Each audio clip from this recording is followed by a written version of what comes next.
हिमाचल प्रदेश के पर्यटन स्थल मनाली में शुरू हुई बर्फबारी ने पर्यटकों के चेहरे पर खुशी तो ला दी है, लेकिन भारी बर्फबारी अपने साथ मुसीबत भी लेकर आई है। हालत यह है कि सड़क पर बर्फ की चादर बिछने के बाद पैदल चलना तो दूर, गाड़ियों से चलना भी मुश्किल है।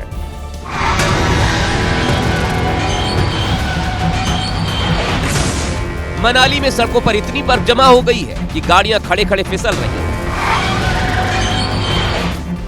एक कार एक रिजॉर्ट के बाहर खड़ी थी, लेकिन अपने आप दौड़ने लगी।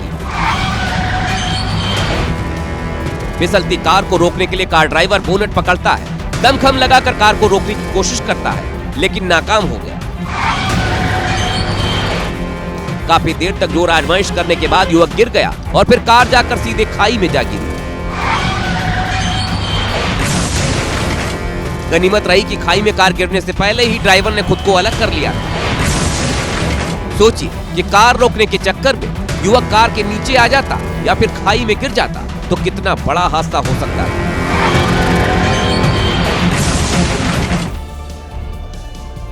उधर हिमाचल प्रदेश के शिमला में भी पर्यटकों को उसी मुसीबत का सामना करना पड़ा जैसे मनाली में हालात थे। शिमला के कुफरी में भी भारी बर्फबारी के बाद गाड़ियां फिसलने लगी और इसके बाद तो वहां हाहाकार मच गया।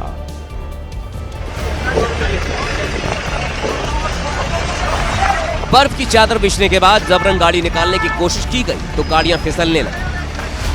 काले रंग की एक कार आगे चल रही सफेद रंग की एक गाड़ी से टकराई और फिर पास में खड़ी एक कार को भी ऐसी भयंकर टक्कर मारी कि पर्यटकों की सांसें थम गईं। किस्मत अच्छी थी कि इस आफत में केवल गाड़ियों को ही नुकसान पहुंचा और किसी की जान नहीं गई। ऐसा ही हादसा शिमला के नरेन में भी हुआ, जहां बर्फ से जमी सड़कों पर जबरन निकलने की कोशिश में 3 ट्रक आपस में टकरा गए। मतियाना से आगे, ओहो, ये बहुत ही जोरदार पटाखा। हैरानी की बात तो यह है कि प्रशासन लगातार बर्फ से जमी सड़कों पर गाड़ी न चलाने की अपील कर रहा है, लेकिन लोग आंखों के सामने हो रहे हादसे देखकर भी सबक नहीं ले रहे हैं। जबरदस्ती करते हुए जब चलनी ही नहीं है तो फिर चलानी क्यों। उधर हिमाचल प्रदेश के सोलन में भी कार सवार कुछ लोगों की जान उस वक्त आफत में पड़ गई जब वो बर्फीले तूफान में फंस गए। कार सवार सोलन जिले के चायल हिल स्टेशन की तरफ जा रहे थे, तभी उनके ऊपर बड़ी मुसीबत आई। कार सवार लोग चायल हिल स्टेशन की तरफ जा रहे थे, तभी एक बड़ा पेड़ टूटा और कार के ऊपर धड़ाम से गिर गया। इस हादसे ने कार सवार लोगों का हाल बेहाल कर दिया। हादसे के बाद कार सवार लोग तुरंत कार से बाहर निकल आए और आसपास मौजूद लोगों से मदद मांगी। बर्फीले तूफान की वजह से सोलन में 2 पेड़ टूटकर गिरे थे, जिनमें से एक पेड़ कार के ऊपर गिरा था तो दूसरा पेड़ रास्ते में गिर गया। दरअसल बर्फबारी का इंतजार कर रहे लोगों को जैसे ही मौसम बदलने की खबर मिली, वो तुरंत पहाड़ों की तरफ निकल गए, लेकिन नतीजा ये देखने को मिल रहा है कि कहीं गाड़ियों की टक्कर हो रही है तो कहीं बर्फ ने गाड़ियों को पूरी तरह से ढक लिया है। हादसे तो हर कदम पर हो ही रहे। बर्फबारी के समय पहाड़ों पर यात्रा करना रोमांचकारी होता है, लेकिन इससे कहीं ज्यादा खतरनाक भी होता है। इसलिए अगर आप भी पहाड़ों पर यात्रा करने के शौकीन हैं और पहाड़ों पर यात्रा करने का मन बना रहे हैं तो आपको कुछ सावधानियां जरूर बरतनी चाहिए। सबसे पहली बात, बर्फबारी के समय पहाड़ों पर यात्रा करने जाएं तो कोशिश करें कि अपने वाहन से ना जाएं। जहां जा रहे हैं वहां की गाड़ी बुक करें ताकि जो स्थानीय ड्राइवर हो उसे वहां के हालात के बारे में अच्छी तरह पता हो, क्योंकि उन्हें पहाड़ों और बर्फबारी में गाड़ी चलाने का अच्छा खासा अनुभव होता है। इसके अलावा एक और जरूरी बात है कि जब भी पहाड़ों पर यात्रा करने के लिए निकलें तो मौसम की जानकारी पहले से जरूर ले लें ताकि आप कहीं फंसे नहीं। 5वीं सबसे बड़ी बात जो आपको यह ध्यान रखनी है कि अगर आप खुद अपनी कार से पहाड़ों पर जा रहे हैं तो फिसलन वाली सड़क पर कभी भी ब्रेक अचानक से ना मारें, क्योंकि इससे गाड़ी और तेजी से फिसलती है जिससे आपके साथ हादसा हो सकता है। एक और बात याद आपको ध्यान में रखनी है कि बर्फ से जमी सड़क पर गाड़ी को रोकने के लिए इंजन ब्रेकिंग और गियर का ही उपयोग करें। वहीं स्थानीय प्रशासन और रिश्तेदारों के संपर्क में जरूर रहें ताकि मुसीबत आने पर आपको तुरंत मिल सके मदद, और इस सारी चीजों को ध्यान में रखकर ही पहाड़ों में जाने का आप मन बना सकते हैं। बढ़ते हैं अगली खबर की ओर। बात करते हैं प्रयागराज की त्रिवेणी पर स्नान को लेकर 7 दिन पहले शुरू हुआ संग्राम अभी तक जारी है। शुरू में मामला प्रशासन और शंकराचार्य स्वामी अभिमुक्तेश्वरानंद के बीच का था, लेकिन नोटिस और कालनेमी जैसी सियासी बयानबाजी ने इस विवाद को और बढ़ा दिया और इसके बाद न सिर्फ साधु संतों में 2 फाड़ हो गया, बल्कि बीजेपी के अंदर से भी अलग अलग आवाजें बाहर आने लगी हैं। वहीं सम्मान के नाम पर धरने पर बैठे शंकराचार्य स्वामी अभिमुक्तेश्वरानंद अपनी मांगों को लेकर अड़े हुए हैं। 18 जनवरी की सुबह सुबह संगम पर हंगामा हुआ, पुलिस और संतों में झड़प हुई। इसके बाद शंकराचार्य स्वामी अभिमुक्तेश्वरानंद धरने पर बैठ गए। जिसकी वजह से उनकी तबीयत बिगड़ गई। फिर भी वो शिविर के अंदर नहीं गए, शिविर के बाहर ही वैन में आराम करते रहे। डिप्टी सीएम केशव प्रसाद मौर्य की अपील के बाद भी उन्होंने बसंत पंचमी पर संगम स्नान नहीं किया। स्नान से वंचित करा दिया गया है। ठीक है, मुगलों के समय में सनातन धर्मी जनता को वंचित किया गया था। जजिया कर देने पर मुगल भी करा देते थे स्नान। ये नए मुगल आए हैं, जो हिंदू चोले में मुगल आए हैं। इस बीच विवाद बढ़ने पर पुरी शंकराचार्य स्वामी निश्चलानंद सरस्वती से अविमुक्तेश्वरानंद के प्रतिनिधि शिष्य मुकुंदानंद ने मुलाकात की और मौनी अमावस्या के दिन की हुई पूरी घटना बताई।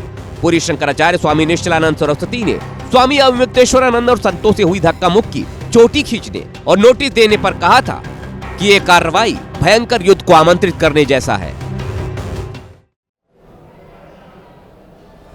इस विवाद को यूपी के डिप्टी सीएम केशव प्रसाद मौर्य ने अपने बयानों से शांत करने की कोशिश की, लेकिन सीएम योगी आदित्यनाथ के टालनेमी वाले बयान से विवाद को और हवा मिल गई। शंकराचार्य स्वामी अविमुक्तेश्वरानंद ने पलटवार करते हुए पूछा कि मुख्यमंत्री साफ करें कि आखिर वो कालनेमी है कौन और उसका नाम बताएं। शंकराचार्य यही नहीं रुके, सीएम योगी के खिलाफ बड़ी बात कह दी। कम से कम जैसा है वैसा तो ना हो, ऐसा तो नहीं होना चाहिए ना। इस सीएम को शिष्टाचार का ज्ञान नहीं है।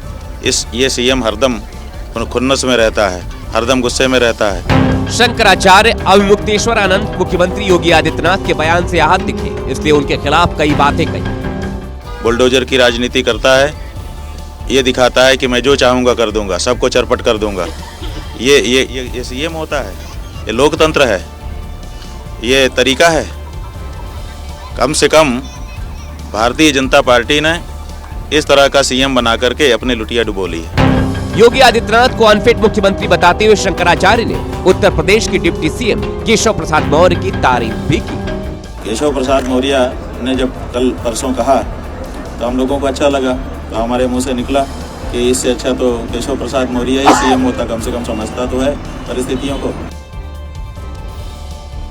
शंकराचार्य विवाद में अब संतों में दो फाड़ नजर आ रही है। कुछ संत समर्थन में है तो कुछ विरोध कर रहे हैं। योग गुरु स्वामी रामदेव भी खुलकर खिलाफत कर रहे हैं। स्वामी रामदेव ने नाम लिए बिना अविमुक्तेश्वरानंद पर हमला बोला और कहा कि पुरुषार्थ करो, लेकिन गाली गलौज करना नहीं चाहिए। कोई ना कोई बहाना चाहिए, कभी गाय के बहाने से, कभी कुंभ के बहाने से, कभी माघ मेले के बहाने से, कोई बहाना चाहिए कि मोदी को गाली दो, योगी को गाली दो, अमित शाह को गाली दो और अब स्वामी रामदेव को गाली दो। ऐसे सनातन धर्म की रक्षा होगी। शंकराचार्य और योगी आदित्यनाथ सरकार विवाद पर बागेश्वर धाम के पीठाधीश्वर धीरेन्द्र शास्त्री ने कहा, सनातन का हास्य परिहास ना हो। दोनों पक्ष हमारे हैं, दोनों पक्ष अपने हैं, दोनों सनातनी ही हैं। दोनों आपस में बैठकर इसका समझौता कर लें, बीच का रास्ता चुनें। हमें लगता है सनातन का हंसी मजाक बनाने से कोई फायदा नहीं है। शंकराचार्य स्वामी अविमुक्तेश्वरानंद का कहना है कि जब तक प्रशासन माफी नहीं मांगता तब तक वो स्नान करने नहीं जाएंगे। तो वहीं उनके समर्थक पुलिस कार्रवाई से आज भी गुस्से में हैं। जब हम वहाँ पे गुरुजी के बगल में खड़े रहे तो खींचने की कोशिश की, हम नहीं खींचे तो हमारे पाँवों के ऊपर जो है जूतों से उसको कुचला गया। कोशिश करके इकट्ठा होकर के 10 पुलिस वालों ने हमें खींच करके ले लिया। 3-3.5 घंटे तक हमें हिरासत में बिठाए रखा। क्या हम आतंकवादी हैं? क्या संत होना अपराध है? प्रशासन के जो दोषी अधिकारी हैं उनके खिलाफ हम कहते हैं कि सख्त से सख्त कार्रवाई की जाए। इस विवाद में सियासत तो पहले दिन से हो रही है, लेकिन अब विपक्षी दल पोस्टर के जरिए घेराबंदी करने में जुटे हैं। समाजवादी पार्टी और कांग्रेस खुलकर शंकराचार्य के समर्थन में आ गए हैं।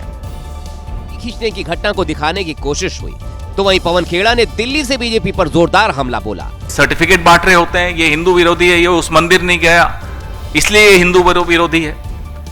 आज इनका असली चेहरा पूरे देश, पूरे विश्व के सामने खुलकर सामने आ गया।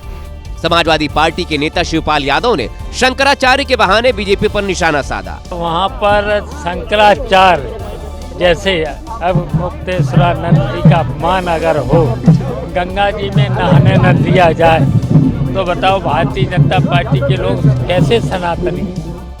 बहुजन समाजवादी पार्टी की प्रमुख मायावती ने भी एक्स पर लिखा, उत्तर प्रदेश ही नहीं बल्कि देश के अन्य राज्यों में भी किसी भी धर्म के पर्व में राजनीतिक लोगों का हस्तक्षेप कुछ वर्षों में काफी बढ़ गया है, जो नए नए विवाद का कारण बन रहा है। ये सही नहीं है। इसलिए प्रयागराज में चल रहा कड़वा विवाद आपसी सहमति से जितना जल्द सुलझा लिया जाए उतना बेहतर होगा। मायावती ने संविधान पर ईमानदारी से अमल करने की बात कही। समाजवादी पार्टी के अध्यक्ष अखिलेश यादव ने कहा कि शंकराचार्य ने नकली सनातनियों की पोल खोल दी है। एक एक असली सनातनी उनके साथ है। काल नेमी विवाद पर भी सरकार को अखिलेश ने घेरा। शंकराचार्य स्मरण नहीं कर पा रहे हैं। काल नेमी को याद करने वाले बताएं कि कलयुग के काल नेमी कौन है। कि काल नेमी ही काल बनकर के इनके आएगा।